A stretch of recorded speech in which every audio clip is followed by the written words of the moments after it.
অসমৰ 30 লাখ পৰিয়ালক মাহত 1250 টকাকৈ আগবঢ়াম।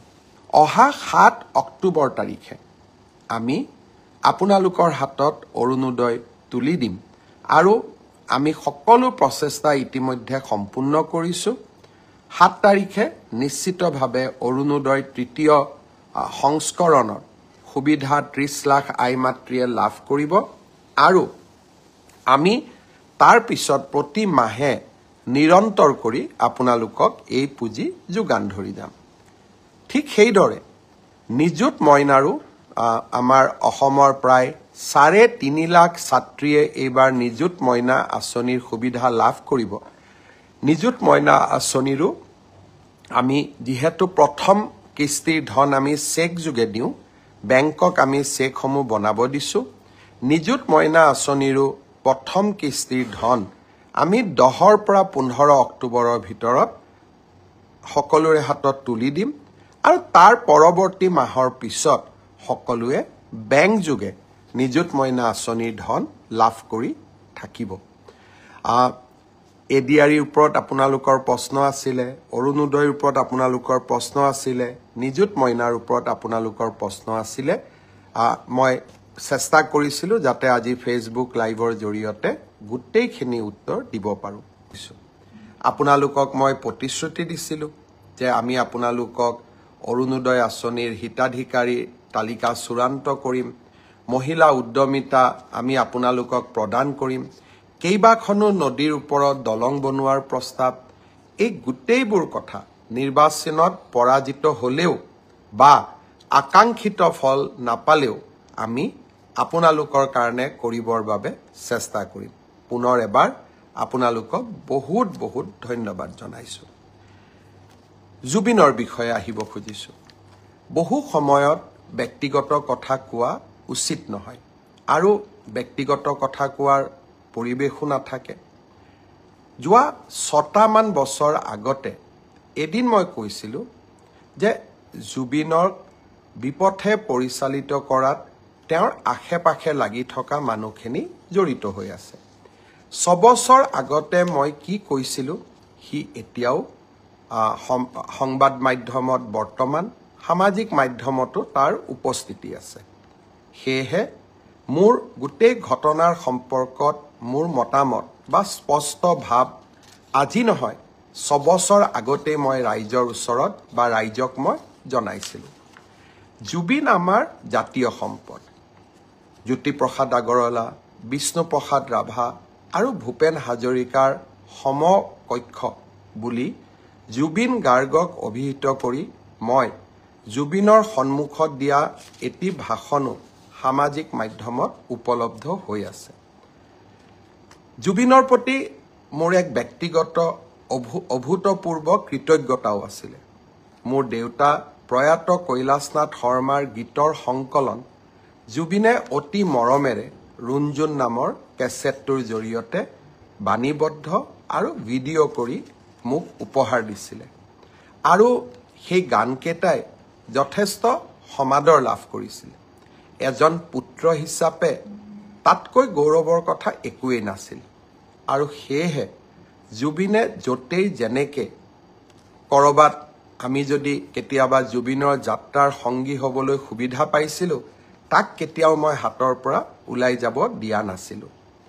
আজি কোভিডৰ সময়ত মুম্বাইৰ পৰা জুবিনক উভতাই অনা, ডিব্ৰুগড়ৰ পৰা বিশেষ বিমানেৰে নতুন দিল্লীত গ্ৰীণ কৰিডৰ বনাই জুবিনৰ চিকিৎসাৰ ব্যৱস্থা কৰা, জীৱনৰ কেইবাটাও গুৰুত্বপূৰ্ণ অধ্যায়ৰ মই সাক্ষী হৈ থকাৰ সুযোগ পাইছিলোঁ।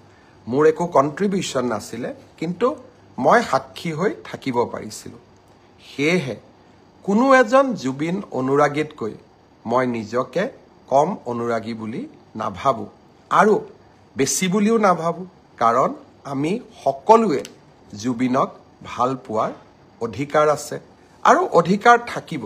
জুবিনক আমি গীত মাত আৰু সংস্কৃতিৰ মাজেৰে আমি সকলো গৌৰৱী অসমীয়াই আমি জীয়াই ৰাখিম। জুবিনৰ ঘটনাৰ ন্যায় লাগে। ৰাইজৰ দৃষ্টিত আৰু বিভিন্ন পুলিচৰ হাতত অহা নথি পত্ৰৰ দৃষ্টিভংগীৰ পৰা শ্যামকানু মহন্ত, সিদ্ধাৰ্থ শৰ্মা আৰু কেইবাজনকো আমি বহুত কথা সুধিব লাগিব। আইনে আইনৰ ৰাস্তা ল'ব।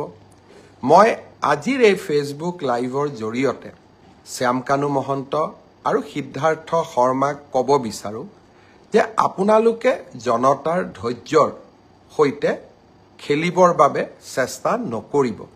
6 অক্টোবৰ তাৰিখে আমি আপোনালোকক অসমত বিচাৰিছোঁ। পূজাৰ কেইটামান দিনৰ বাবে আমি আপোনালোকক বিচৰা নাই যে দশমীলৈকে আপোনালোক আহক। দশমীৰ পিছতে 6 অক্টোবৰত আমি আপোনালোকক CIDৰ কাৰ্যালয়ত বিচাৰিছোঁ।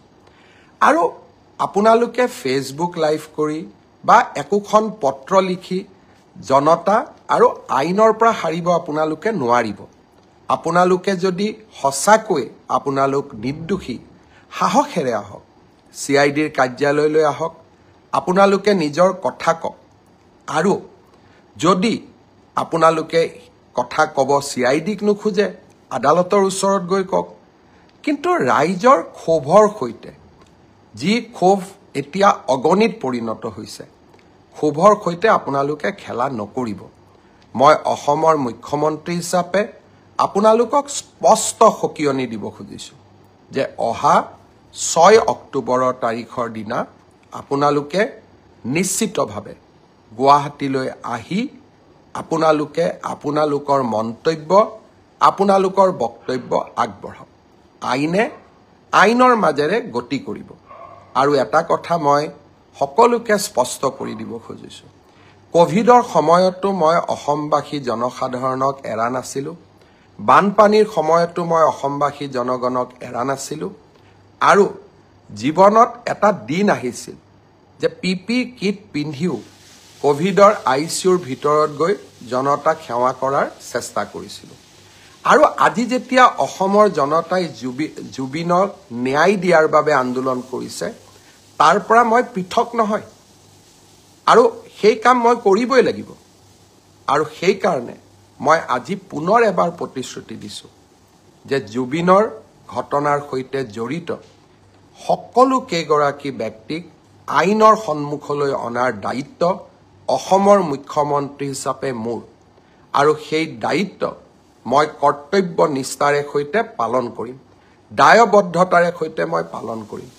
আগতেও বহু এনেকুৱা ঘটনা হৈছে, আসামী কেতিয়াবা 2 দিন পলাই থাকে। কিন্তু আইনৰ হাত বহু দীঘল, আইনৰ ধৈৰ্য আছে। আৰু আইনে কেনেকৈ আগবাঢ়িব লাগে তাৰ বিষয়ে আইনে জানে। আৰু আইনে কাকো ৰেহাই নিদিয়ে। অসম পুলিচে বিভিন্ন সময়ত প্ৰমাণ কৰিছে, শিশুৰ বলাৎকাৰৰ ঘটনাৰ পৰা গড় হত্যাৰ আসামীলৈকে অসম পুলিচে ইতিমধ্যে প্ৰমাণ কৰিছে যে অসম পুলিচে সময়ত কিমান শক্তিশালী ভূমিকা ল'ব পাৰে। আৰু সেইকাৰণে কাৰোবাৰ মনত অকণমানো ধাৰণা থাকিব নালাগে যে এইখন চৰকাৰে জুবিনক ন্যায় দিয়াৰ প্ৰচেষ্টা নকৰিব।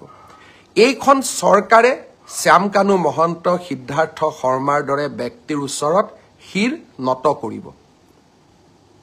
এইখন চৰকাৰে অসমৰ ৰাইজৰ ওচৰত শিৰ নত কৰিব। সিদ্ধাৰ্থ শৰ্মা আৰু শ্যামকানু মহন্তৰ ওচৰত শিৰ নত নকৰে।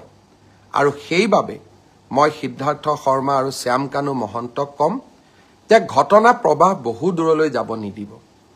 আইনৰ কোনোবাই যদি ভাবিব পাৰে যে আমি আদালতত যাম, এণ্টিচিপেটৰী বেইল ল'ম, ইণ্টাৰিম বেইল ল'ম, এই প্ৰচেষ্টাবিলাক কৰা উচিত নহয়। কাৰণ জুবিন এগৰাকী জাতীয় সম্পদ। জুবিনৰ হত্যাৰ প্ৰতিটো মুহূৰ্তৰ ঘটনা তন্ন তন্ন কৰি ৰাইজৰ আগত আপোনালোকে ক'ব লাগিব। আৰু মই ভাবোঁ এই কাম আপোনালোকে কৰিব। আৰু আপোনালোকক কোনো ক্ষেত্ৰতে আইনৰ বাহিৰত গৈ শাস্তি দিয়া নহয়। আইনে আপোনালোকক দোষী হ'লে শাস্তি দিব, দোষী নহ'লে আপোনালোকক নিৰ্দোষী বুলি ক'ব। কিন্তু আইনৰ পৰা দূৰত